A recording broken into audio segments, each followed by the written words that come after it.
getting older taught me that balance is not something you buy or lean on. It's something you protect quietly, every day, through small choices that most people overlook until the moment steadiness, confidence, and independence begin to slip. When I was younger, speed felt like proof of capability.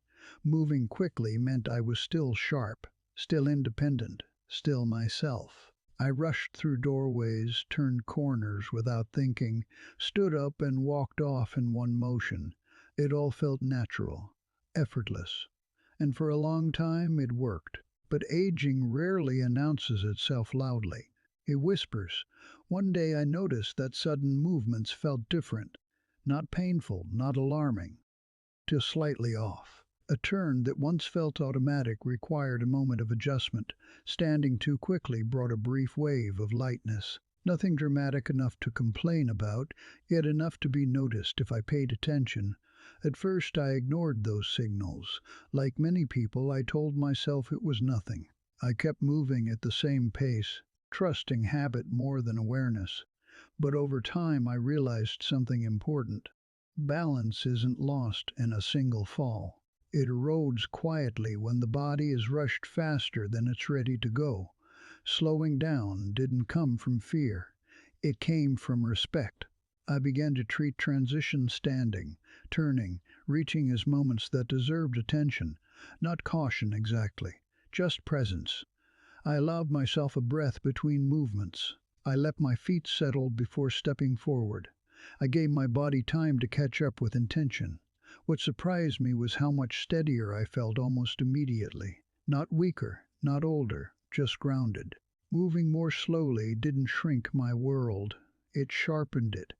I noticed surfaces underfoot, light in the room, the way my weight shifted naturally when I allowed it to. There's a dignity in moving with care. It's not hesitation. It's wisdom earned through experience.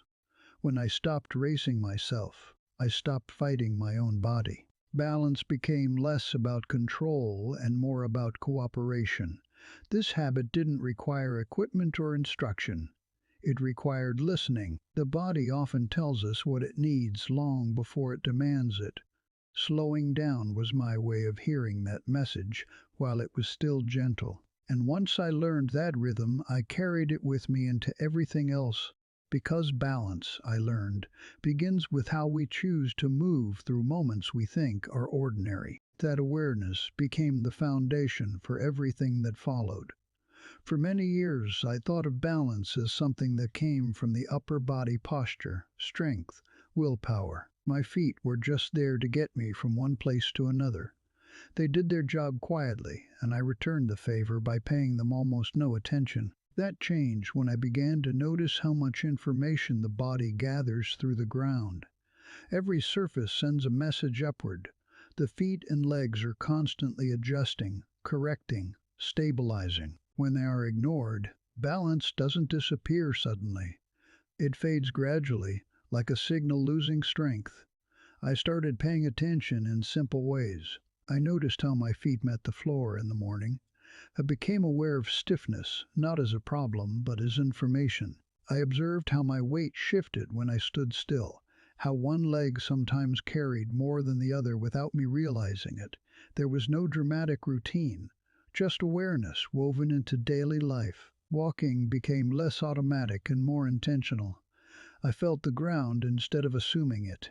I let my legs do their quiet work without rushing them. Over time, that connection brought a sense of stability that felt deep and reliable. The legs, I realized, are not just supports, they are communicators. They tell us when we are tired, when we are off center, when we need rest. Ignoring them doesn't make those messages disappear, it only delays our response. As I honored that relationship, my confidence grew.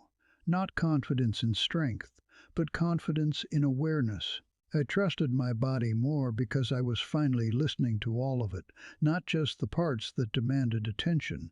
Balance isn't maintained by force, it's maintained by dialogue. When the feet and legs are included in that conversation, the body works as a whole, and that wholeness is far more reliable than any single point of support. This habit grounded me literally and emotionally. It prepared me to look beyond my own body and notice how the spaces around me played a role in my steadiness as well. Home is where habits live. It's where we move without thinking, trusting memory more than sight. That familiarity is comforting, but it can also be deceptive. When balance begins to change, the home doesn't announce new risks. It stays the same while we quietly adapt or fail to. I didn't want fear to shape how I lived, but I also didn't want denial to do the job instead. So I began observing my space with fresh eyes, not searching for danger, just noticing patterns. Where did I reach without looking?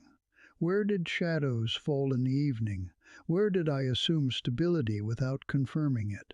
What I discovered wasn't alarming, it was practical. Small adjustments made movement smoother, not restrictive. The goal wasn't to turn my home into a safety zone, but into a supportive environment, one that respected how my body now moved. There was a sense of relief in that process. I wasn't giving something up.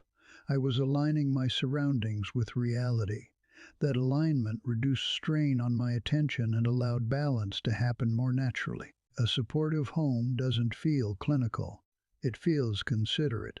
It removes unnecessary obstacles so the body can focus on moving, not compensating. And when the environment cooperates, confidence grows quietly. This wasn't about preparing for decline.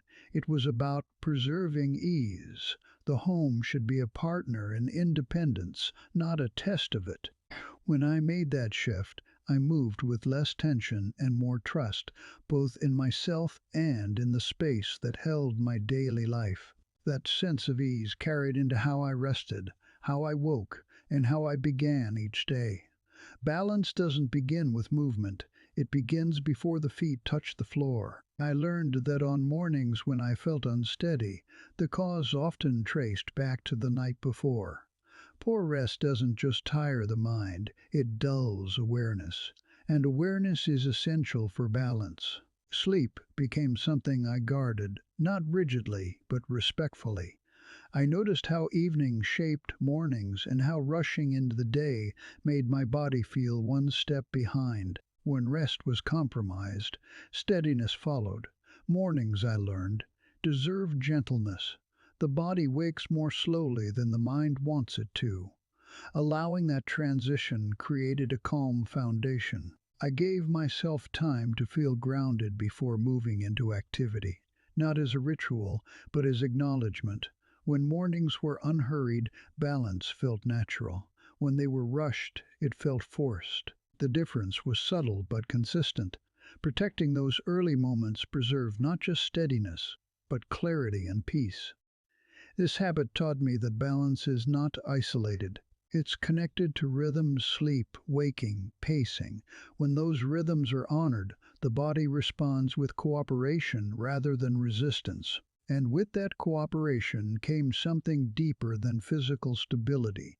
It brought emotional steadiness, which turned out to be just as important. For a long time, I thought confidence was something you either had or didn't. Aging changed that belief. I realized confidence can quietly erode when trust in the body wavers. And when confidence falters, balance often follows. Fear doesn't need to be dramatic to be disruptive. Even mild hesitation can interrupt natural movement. The body senses doubt and tightens, and that tension creates instability. I didn't rebuild confidence by pretending nothing had changed. I rebuilt it by acknowledging change without letting it define me. Each habit I adopted reinforced trust. Trust led to calm. Calm allowed balance to emerge naturally. Confidence, I learned, isn't bravado. It's familiarity. It's knowing how you move now, not how you moved before. It's accepting support from habits rather than from fear. As confidence returned, movement felt less guarded. I wasn't testing myself. I was cooperating with myself. And that cooperation became the strongest support I had. In the end, these habits didn't make me fearless. They made me steady. And steadiness, I've learned, is far more valuable than speed, strength, or even certainty. It's the quiet assurance that allows independence to last not through resistance but through understanding.